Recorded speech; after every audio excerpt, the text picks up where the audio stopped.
Morning, everyone, and welcome to Sunday.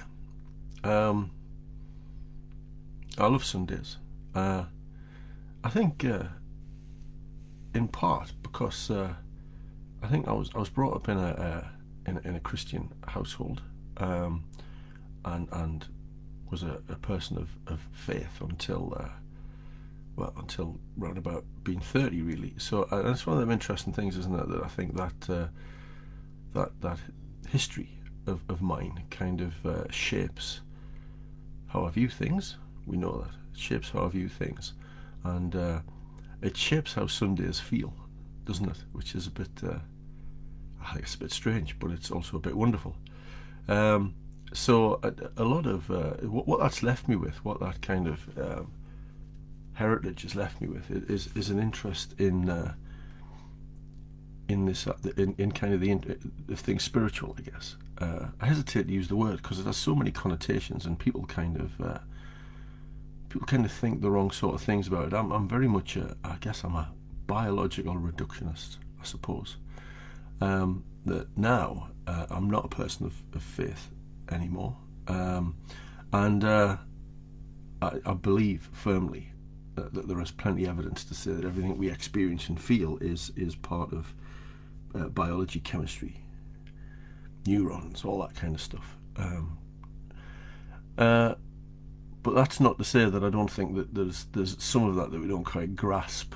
In terms of there are things that we kind of can't explain, aren't they? Like you hear a piece of music and you feel a particular way, or you walk into a room and you feel a particular ambience, kind of thing. Me and a friend of mine who go to a lot of gigs together, went to a lot of gigs together pre this lockdown thing, used to say we reckoned we could walk into a room that was empty and figure out whether there'd been a gig in that room that night, because when you experience something as a group, it kind of leaves a feeling, doesn't it? I suppose. So anyway, I suppose what I'm saying is that Sundays, I think, have an interesting place, don't they, in culture, our culture, for many of us, and leave us with a particular kind of set of things to kind of contemplate and consider. So today, I wanted to morning. Today I wanted to talk about meditation and mindfulness. Good to have you along. I wanted to talk about meditation, mindfulness, that kind of thing, because I think these are really important things, but they're things that people find a bit scary to kind of think about, and that got me thinking about what best to say. But they're not scary at all. They're very straightforward things, and meditation, in a sense, is just an attempt to clear your mind. And I think it's important to acknowledge that it's an attempt to clear your mind, because if you go into any sort of meditation experience, any sort of trying to take yourself away from the here and now or to clear your mind, you're going to be disappointed, because it's very difficult to do that, because thoughts kind of jump into your head, don't they? So there are a few ways to kind of play this. Well, I mean, if you can clear your mind, that's fine. Let's think about a good starting point here, and some of you will already know about this, but what I use is quite simple, and it's 3x3 breathing, and it's easy because it's dead straightforward. It's dead easy to remember. You can do it anywhere. It doesn't needs no gear. Nobody knows you're doing it, so you can do it anywhere. It's really good. I do this before I start lectures if I'm feeling a bit nervous. So it's useful for when you're sitting in meetings or sitting waiting to start some sort of interaction with somebody. It's quite useful. And there's nothing special about breathing, particularly, although some schools of thought say there is. But I don't think there is. I think focusing on your breathing just gives you something to focus on, to take your mind away from other things. So all you do is breathe in for 3, hold it for 3, and breathe out for 3. And it has a great physiological effect as well as a psychological one. As soon as you step away, as soon as you take time, there's power in a pause. Yeah. As soon as you take time away, you will feel the busyness in your brain kind of diminish. Your heart rate will reduce, and you'll start to feel calmer because you've focused internally rather than externally. So that's meditative exercise. and that feels fairly straightforward, doesn't it? And you can then kind of enhance that. Now, if you're not in a situation where you're about to do something, but you're in a situation where you want to spend maybe 5 minutes doing this, or 10 minutes, or whatever, start small, build up gradually, then what you'll find is thoughts start to creep into your head. Now, you can do one or two things with these thoughts, I suppose. I always think that meditation is not just about clearing your head, but meditation is also about meditating on something. And that's got great history. The founder of Buddhism said that, or went off when he was thinking about the whole ideas of life, the universe and everything. He went off and meditated on life. He didn't go away and sit under a tree and clear his mind and just hope that things happened. He went off and meditated on that. So if you're meditating and something pops into your head, you can do one or two things, I think. You can acknowledge it, and in acknowledging it, you can either remove it from your head. You can decide you're not going to deal with that right now, and the best way to do that is return to your breathing. Concentrate again, count the 3 in, 3, hold for 3, 3 out. Or you can just acknowledge it, and you can just accept that this is something that's popped into your head, because maybe it needs you to have a bit of a think about it. And think about it. I do a lot of when I'm meditating, I do a lot of meditating on. So something pops into my head. I work through a lot of lectures when I'm meditating, because I've created some space. I'm big on creating space. I've created some space where if I think, oh yeah, I'll think about that. I'll accept that that's something that's popped in my head that I need to think about, so I'll think about it. So I think about it, work through it, think of the words, think of the phrases, think of the content, all that kind of thing.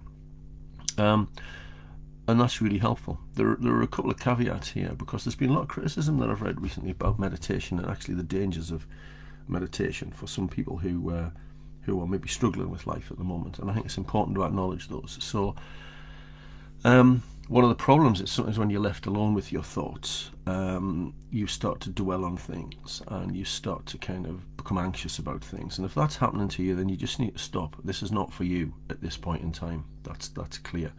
And you need to kind of think about why it is you feel anxious about things. Is it an emotional thing? Is it I don't know, an argument you've had with somebody? Is it something that's happened to you? Is it something that's caused you some trauma? That kind of thing. And if it is, you need to go off and kind of get some support for that. Morning, Kirsten. You need to go off and get some support for that.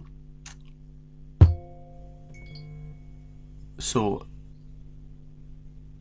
you need to think about that kind of for yourself. I'm not keen on kind of too much kind of self-responsibility, I guess.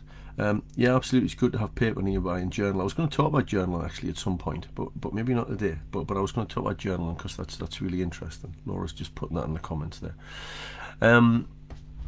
So yeah, there's a lot of criticism about meditation, in that it leaves people who are maybe vulnerable with their thoughts, and that's a difficult place. So there is something that if you are trying to do this, and you end up in a place where you're feeling more anxious or it's causing you more problems, then obviously you need to stop and you need to kind of think about what you do with those. I tend to find that people fall into two categories when I talk to them about this. It's either people who've got something kind of very difficult to deal with, and my advice is always that they need to go off and get kind of professional help and support for that, or at least start with kind of somebody who creates a safe space for you, kind of a friend.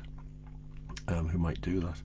But the other thing is this idea that sometimes I find myself, I'm thinking about a lecture maybe that I need to kind of work through, so I'm meditating on that, and what happens is that I start thinking lots of other things that aren't connected to that. They're just random things keep popping in my head. That's when I know my trusted system isn't functioning effectively for me, because if I've got everything in my trusted system and it's all working really well, then I find I can concentrate and focus on one thing at once. And this is mindfulness, isn't it? This is being mindful and in the moment and working on one thing at a time.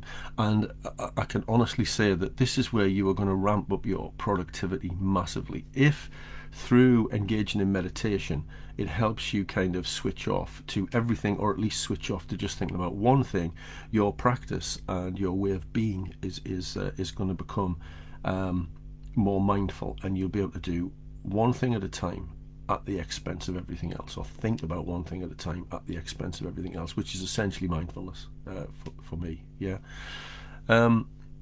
I read something a few weeks back which said mindfulness is not a thing you do; it's a way you are, and I really kind of believe that. It's a way of being that you foster. You become a mindful person, and it's not something you can keep switched on all the time, because that chaos kind of infiltrates your sphere of responsibility, so that happens. But if you can foster a mindful spirit, if you like, because it's Sunday, we're talking about spirituality a little bit. If you can foster a mindful spirit, then you will be mindful more often than not, and that will really help you to approach things one at a time. And as I'll talk about at some point, but I've talked about it in other places, trying to do more than one thing at once just shortchanges everything, essentially. Nothing gets its due attention, and there's lots of research that says that you make more mistakes, and it takes you longer to do things when you try and do them together than if you did them one after the other. So I suppose, in summary, what we're trying to get at here is that meditation's not a scary thing. It's something that you should have a go, because there's lots of evidence that it really improves things. Try 3x3 breathing, kind of focus on your breathing to try and get you to a position where your mind is as clear as possible. If single things pop into your head and you want to meditate on those, then go for it, meditate on them. But if you find that that's causing you anxiety, then maybe meditation is maybe not for you right now. Go away and have a think, and seek some support with that. If you want to meditate on something, meditate on that exclusively. That's kind of mindfulness, and that kind of approach to things will foster that kind of way of being in your life. Mindfulness is a way of being, not a thing you do. Yeah. So you could try that, and Sunday is a great day to try that, because you might have a little bit more time, maybe. So yes, give that a go and see what you think, and I'd be interested to find out what you think of that. So let me know. Hope you like the new haircut. It's all gone. All my curls have gone. Yeah, and it's funny when how kind of things really shape you, because whenever I have my hair cut, I feel fitter and healthier and thinner, even though I'm not fitter, healthier and thinner at all. That's bizarre, isn't it? Just by having your hair cut. Yeah. Have a think about that. Okay, have a good Sunday, and I'll see you tomorrow.